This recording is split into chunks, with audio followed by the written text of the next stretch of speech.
Hello, legacy-minded men. My name is Dr. Vince Callahan, and talking with Joe, he wanted to kind of put this little teaching on video, so I wanted to do that. So I read a study a long time ago that someone had the bright idea of helping baby chickens hatch out of the eggs. And you can say, what does that have to do with men? Just hang on, I'll get there, just one second. So what they did, they had two groups of eggs. Chickens that were going to hatch, and on group A, they cracked those shells for them to help them get through a much easier birthing experience. Group B, they didn't do anything for them. What's interesting about that study is that group A, the ones that had kind of a hand up or a leg up or the shell cracked a little bit, 97% of those baby chickens died. Group B, where nothing was touched, 100% of those chickens lived. So they came up with the idea that this was not a good idea to actually help these chickens get through life, because the drive to get through the shell is what gave them the drive to live. So then they kind of flipped that into looking at human nature, and they began studying folks that were successful, immigrants who came to the country that had nothing, and they worked and they slaved and they pushed through all the barriers and they became very successful. And the interesting dynamic of those folks was that when they had children, they would then give their children everything because they didn't want them to have to struggle like they did. Group A, Group B. The parents, that's Group B. They struggled, they pushed through, they overcame, and they created something. The children of those folks, Group A, here, don't work so hard. It's okay. Don't struggle. Don't do that. You don't have to go through what I went through. You don't have to be homeless. You don't have to worry where your meal's coming from. You don't have to go work 12, 14, 16-hour days. Here, just, you've got this. Take this.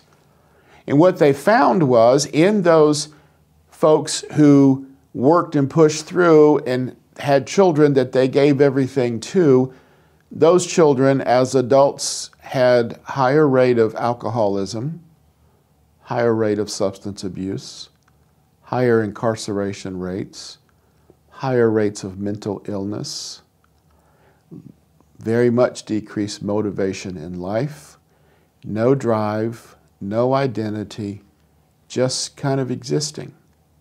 If you actually then look in the Bible, you can see some of the same dynamics. We have King David, who didn't want people to discipline his children, and he raised a couple of kids that were pretty messed up. We have all kinds of examples where strong fathers wanted their kids to have everything, and the kids became very dysfunctional and had a lot of issues in their life. So we're talking a little bit about the dynamics of a home where the father is a powerful person, but the son isn't quite there, or he's considered weak, or he doesn't have the same drive that dad does. So let's look at, we've talked about David just for a minute. Let's go back and look at Samuel. Samuel was raised in a system where the father unit was Eli. Eli had two sons who were treacherous. They were not as well, they weren't as like their father was, looking after the things of God.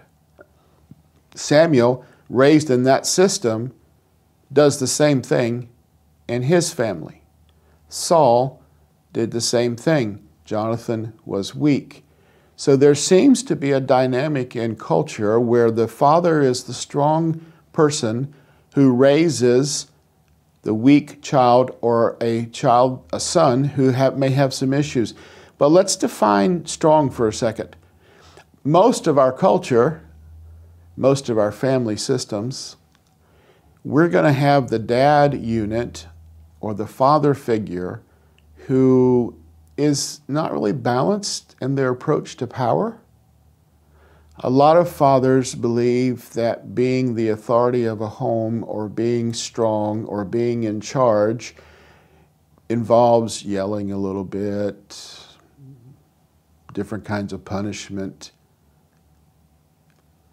other areas that are just not quite functional. but in their mind, they are powerful. They yell. They react rather than respond. They don't sit with their sons and see them as someone they can help train and develop positive things in life. So there's a real dichotomy between what a father sees as being powerful versus what the son really sees as weakness, and trying to become different than the father. I'm a big fan of athletics, and I have a son who played soccer as a child, and of course I coached the soccer team.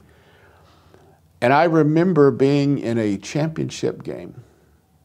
We had won all of our games that season. This was a citywide championship, and these were little kids, 8, 10-year-old kids, and we are now playing the team that has not lost a game in 3 years.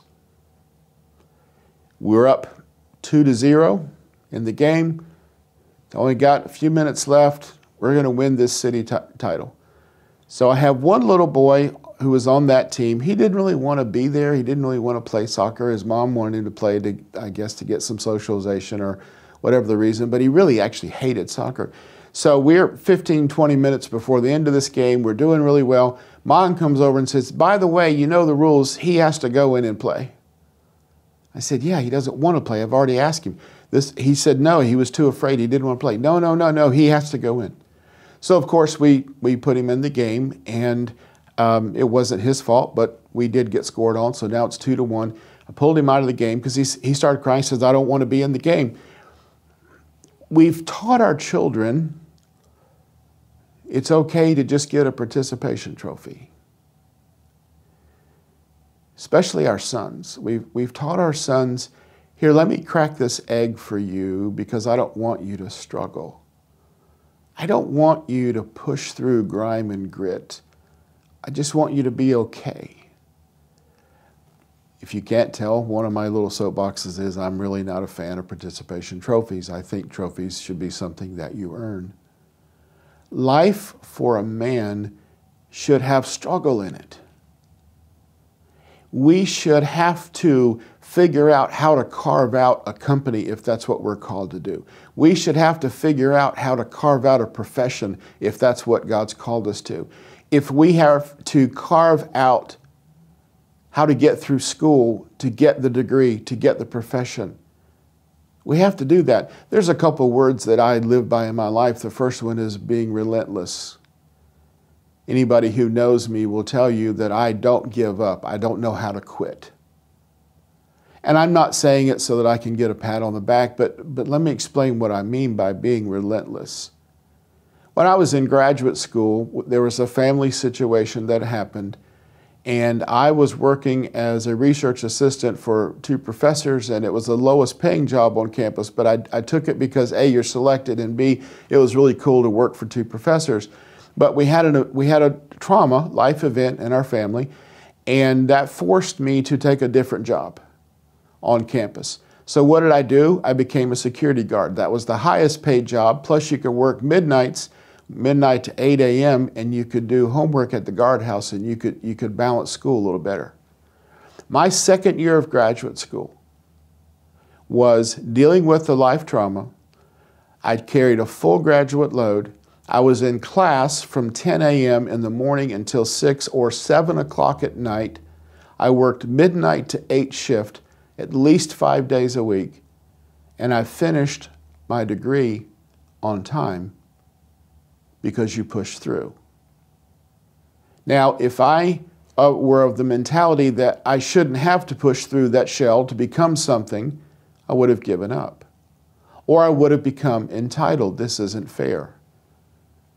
My family has gone through this trauma. They should just go ahead and give me the degree, or they should give me more time, or they should, because I would be entitled to that versus earning it. Yes, my message today is a little bit old-fashioned. I believe in working for things, and I believe in pushing through circumstances no matter what they are, and finding a way to reach what you're looking for. So if you're watching this, let me just throw this scenario out for a second. Maybe you grew up in a home where dad, he worked a lot. He may or may not have been emotionally invested in the home. He may or may not have had an anger issue. We don't know what his definition of power and authority was, but you grew up going, I don't know if I want to be that way.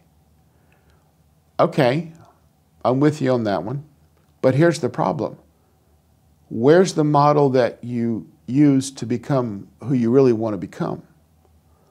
Because in this scenario where the father doesn't understand what true authority is, or true strength, or true power, or what it means to be a dad, or what it means to lead a home, or what it means to be balanced, and all of these things, you don't want to be what he is, but how do you figure out what to become? Because you don't have a template and you don't have a model to go after.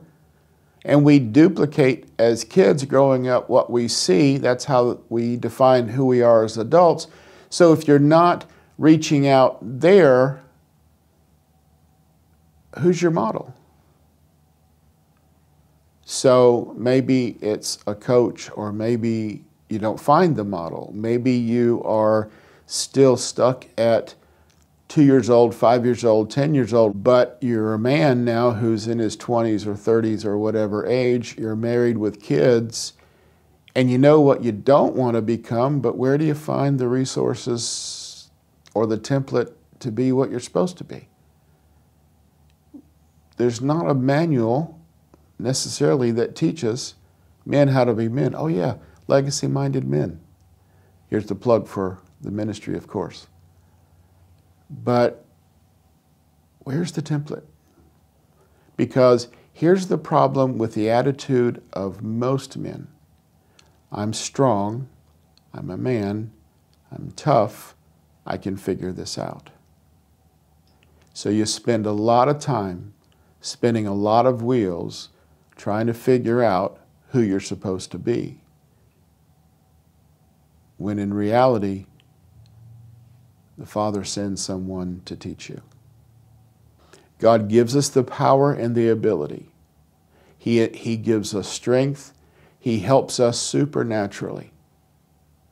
I've told people for a lot of years that there are things that the Lord has let me do that I shouldn't have been able to do.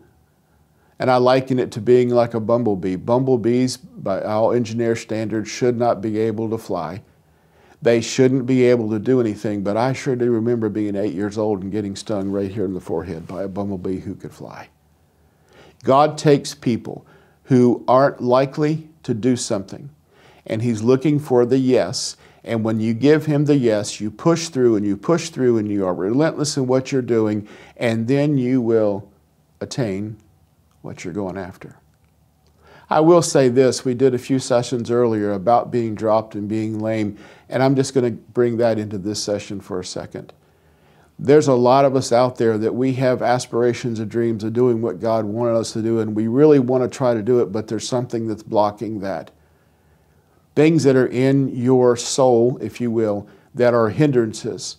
Those are the things that you have to, A, find a mentor, B, find an organization like Legacy-Minded Men, C, be in a good church, all the above, but there needs to be healing of some of the things that are getting in your way of getting what you want. It's kind of like telling a man, I want you to come run a 26-mile marathon, but by the way, I'm going to take one of your legs off.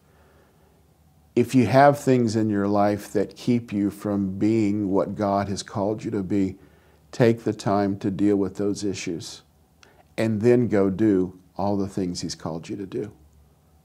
Thank you.